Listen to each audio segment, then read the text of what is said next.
Good morning, guys. Welcome to TMX Adventures. Lisa here. Look, I hope you're having a great morning and this finds you well. Today, we're continuing on our series where we're talking about how we can use a Thermomix to complement or partner with a barbecue or a smoker or even a pizza oven, really. Like, they get hot enough to do a similar role, admittedly without the flavor necessarily of barbecuing, but it's another tool you can use. So today I'm going to do these beautiful pork ribs in the Thermomix, and then I'm going to talk to you about how I finish them. I'll take photos later today as I'm finishing them, but it's a kind of a two-step process. The thing I love about cooking this way with a barbecue smoker and the Thermomix is that you can take what's ordinarily a tough bit of meat and make it absolutely amazing. Like something you would possibly have once bought out that you don't, because you can do it in a Thermomix. Now, these recipes are designed for Thermomix and ovens, or Thermomix and the pizza oven, but I'll talk to you about how I use it in our smoker. Okay, so let's go to today, my week. I've put it on the planner. I've got these beautiful pork ribs from Woolworths, and normally I would split them across the Vorwerk basin tray. But a bit like my glasses today, I can't find the tray. I have 3 Thermomixes and I can't find a Vorwerk tray. Anyway, I've told you why I can't find my usual things at the moment. Thanks, little guys, for cooking amazing meals 4 days a week, even if I can't find anything afterwards. So anyway, I gave up looking for my glasses, looking for the Vorwerk tray, and thought I just got to get online. I just got to show you guys. I want to get this cooking. It's going to be for dinner tonight, but I want to get it done early. And it's 2 parts. One is the tenderization, where you actually cook the inside meat. The second part is the sticky, amazing outside. And I'm actually going to show you the base of this recipe, but I'm going to tell you how I do it a bit different. So come with me and let me show you how. I'm using as the base the recipe called barbecue pork ribs. It's out of our barbecue cookbook, which, as you know, when we get cookbooks into the mix shop, the night before they put them on Cookie Do. So they become something you can plan with, save money with because you're planning, shop with, and those sorts of things. By the way, talking about savings, I asked on the page today if you've got any savings tips. You know, when it comes to feeding yourself and your family, what are your tips? Because I think there's so much to learn from one another, and often things we've not considered. Like, my ways are not the only ways, okay? So I'd love if you've got something you do that saves you money, please put it in those comments there, okay? So, yes. And for me, at the moment, buying those tough bits of meat and being able to use them in a way that makes them absolutely amazing, I'm happy. So I'm going to use this as a base today as a recipe. I'm going to tell you how I do it different so that you can level it up if you want to as well. This recipe, as you follow it along, is beautiful on its own anyway, but I'm going to tell you the level up I do. So first things first is some water into the bowl, 1.5 litres. Okay, I don't think I've quite got that in my bowl, in my thing here, but that's okay.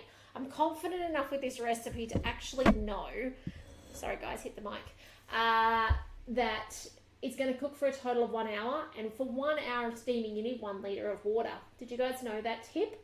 By the way, if you're watching on Say Hi, press the thumbs up button, subscribe if you're on YouTube watching the replay, because that tells whichever platform you're on that you want these videos. Otherwise, they just disappear out of your newsfeed. But yeah, if you're cooking for half an hour, steaming, all right, Vorwerk temperature, you need half a litre of water. If you're steaming for an hour, you need 1 litre of water. And if you're steaming for an hour and a half, so you're doing a whole chook or a whole corned beef in the top, or maybe a whole lot of veggies, lots and lots of hard veggies, you'll need an hour and a half. So you need 1.5 litres of water. Okay, that's kind of how you can work out how much. So this is going to do 2 half-hour steams. So I know that that's an hour, so I need 1 litre to allow for evaporation. I will keep an eye on it because obviously the recommended bit in the recipe is 1.5 litres, yeah? But it'll be okay. All right, there you go. All right, place the Vorwerk into position. So ideally you would split your 2, so the packets tend to come in a double pack, okay? Sorry about the close-up. If you don't do meat, by the way, this sauce and the marinade I'm doing later works really well on veggies, okay? So I do apologize if you are completely a, veggie eater. Just ignore this first section. So in here, as I was going to say, in the packet it comes in 2 bits, okay? They're both about the same size, okay, and they're vacuum sealed together. Now, the recipe calls for us to put the Vorwerk in place and put the cuts in and cutting them up into portions and put them in. I never cut them up into portions. I always just do it as a whole. I do it as 2 strips. I usually would put one on the Vorwerk tray. Can't find it, not going to use it, that's okay. All right, once you've done that, it's literally put the lid on and it's cooked. Now, because I'm not splitting it between the tray, I will need to come with my tongs and rearrange it at some point in time. It does have a half-hour stop, but I will come back in probably 15-20 minutes and rearrange it, just so that, because often the bits of meat that are sitting against each other, they're the bits that don't cook through. Now, it's not terrible if they don't cook through completely, because this is going to finish in a pizza oven, in an oven, on a barbecue, in a smoker, however you've got, or in your normal oven, okay? So this is going to finish in those manners. So it's got a second chance to finish the cook. However, this steaming time is your tenderization time. It's the time when that inside meat gets cooked slowly so that it doesn't firm up so hard that it becomes tough. Okay, so that's why you don't shove this straight in an oven on, 180 degrees and cook it for 40 minutes, because it would just be like a piece of leather. So this is the time where it's cooking with steam, it's cooking, adding moisture to it, it just gets so incredibly soft. However, at the end of this time, you're going to look at your piece of meat and you're going to go, ugh, that doesn't look too pleasant, because it doesn't have any browning. When we do things with steam, it cooks them, but it doesn't look what we're accustomed to, which is that browning. Now, a couple of ways around that is, first of all, this is going to be finished in a dry heat, okay? So that's fine. But the other thing I also do is, you might have noticed in here, mine's got something on it.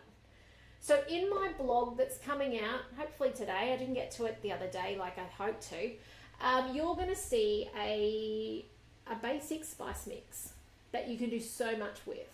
And I've actually today just literally used the basic spice mix to coat my meat. Now, this meat could be chicken. It could be chicken breasts.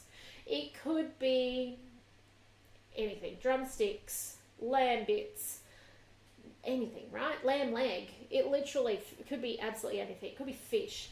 And you can use this basic spice coating on it, and it just lifts it and elevates it.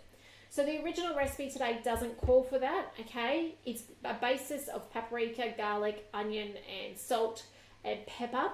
But you'll see that in my blog post. So if you're not on my blog if you're not a subscriber over at my website, go to tmxingadventures.com.au and do that, and you'll get that when I get to send it out. I'm just waiting for it to be proofread. I don't want to send it out if I've got too many typos. Not my strength.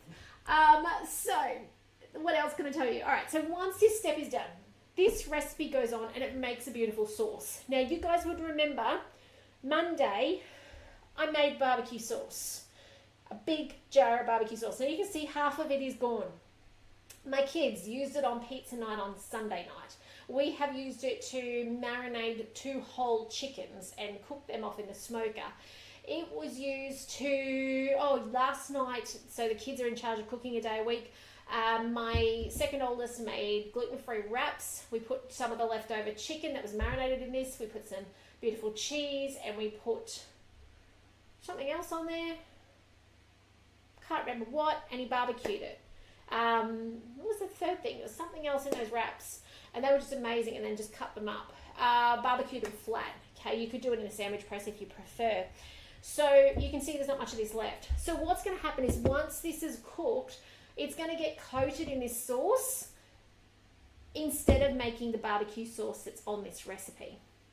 Okay, does that make sense? You can go through and make the amazing sauce recipe attached, coat your meat in it, and finish it as per recipe in the oven. However, I'm going to coat mine. I'm going to put it in alfoil, and I'm actually going to put mine in the smoker, and I will take photos of that process. Okay, you don't have to do that. If you don't have a smoker, as I said, do it in the oven. Do it in your pizza oven. Do it on a barbecue. All you're doing is you're caramelizing the outside of this meat to just make it next level. Okay, so if you just want to follow a basic recipe and you don't have any other way of finishing this meat, follow it. You will be impressed. If you've got the means to do it next level, then Try it on your barbecue, try it on your pizza oven, try it on your smoker, okay? Try it in those manners. And as I said, I'll take photos so you kind of get the gist of what I'm doing. All right. Now, also remember, just taking one step back, level it up at this point as well by putting some paprika, garlic, onion, salt on it. All right. Lift that flavor straight away. All right. Now, one other thought before we go is while we've got this happening, we've actually got a simmering basket that's not in there. If you want to get super prepped for dinner, you could be chopping up your potatoes, sweet potato, carrot, and steam them in that second lot of half an hour. Okay, by that stage, this meat will no longer be dripping anything. It will be sealed. It's cooking the internal, so the external is sealed. You can happily cook veggies in your simmering basket underneath. So remember to layer up your Thermomix when you get that opportunity, so that it does more for you in one go. Saves on power, saves on brain power too sometimes. You got potatoes and you got meat. That's a good start. But otherwise, that's it for me today. Give this recipe a go. Check it out on Cookie Do. You will love it. Okay, so 2 lots of half an hour in here. Make the sauce if you like, or make the barbecue sauce from the other day. Highly recommend it, even though I completely changed that recipe. Coat it in it, finish it in the oven, or in whatever you want to do. Mine will get wrapped, as I said, in alfoil foil, and it'll go straight into the smoker for that last part. If you've got a Thermomix meter, or you've kept an eye out for the sensor, you're going to see me use that sensor in the photos. That tells you what that internal temperature is. That's just another handy tool as well when you're cooking meat to know whether it's cooked or not. So we'll talk more about that in the coming days. But otherwise, guys, thanks for joining me today. I hope you have enjoyed this. I hope you'll give this a go. When you pass by the meat section and you're wondering, how on earth do I even cook that? This is how you do it. And in your Thermomix, in your Cookie Do, you will find more recipes if you type in ribs, okay, to what else you can do with this recipe. So I hope I've shown you some shortcuts. I hope I've given you confidence to try it with something different that you might not have. I hope you'll start giving a go to making your own in your Thermomix. If I can help you with anything about your Thermomix, reach out. I'd love to hear from you. Give this recipe a go, and I can't wait to hear what you think of it. If you have made it before, put it in the comments as well. Let's inspire each other. If there's one that you've made that's a little different but your favorite, put that in the comments. I'd love to hear from you. But otherwise, guys, have a fantastic rest of your day. I look forward to seeing you in the next video soon. I'm going to turn this on for the half hour before it cooks again for another half an hour, and then we'll finish it later on outside. But take care, and I'll see you soon. Bye for now.